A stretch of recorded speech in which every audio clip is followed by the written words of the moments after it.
দুপুরের কষা মাটন খেয়ে চলে গেছিলাম একজনের স্পেশাল বার্থডে সেলিব্রেট করার জন্য। এই যে কেকও নিয়ে নিলাম, আর এই যে টাকবাবু আমাদের স্যারের বন্ধু চলে এলো। আর এটা হচ্ছে আমার বন্ধু সুপ্রকাশ, যাকে আমি খুব জ্বালাই। আর লাস্ট স্টেশনে এরকম বিরল দৃশ্য দেখার পর আমরা ট্রেনে উঠে পড়লাম। ট্রেনে উঠে যাচ্ছি সোদপুরে। আমরা চারজন মিলে বেশ স্টেশনের পাশে একটা সুন্দর সাইবাবার মন্দির হয়েছে, এত সুন্দর মন্দিরটা যে কি বলবো। অ্যান্ড তারপরে চলে গেছিলাম মেন ডেস্টিনেশনে, যেখানে আমরা স্যারের বার্থডে সেলিব্রেট করেছি। আর স্যার আমাদেরকে ট্রিট দিয়েছে, সেটা হচ্ছে দিবাপি।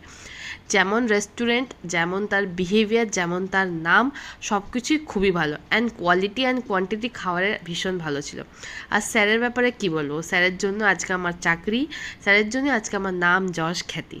স্যার ছাড়া আমি আজকে এতদিন এইভাবে মুম্বাইতে পড়ে থাকতে কোনোভাবেই পারতাম না। স্যার ছিল বলেই আজকে আমি এই জায়গায় যেতে পেরেছি। তাই লাস্টে খাওয়া দাওয়া করার পর আইসক্রিম পার্টি করে আজকের দিনটাকে শেষ করলাম।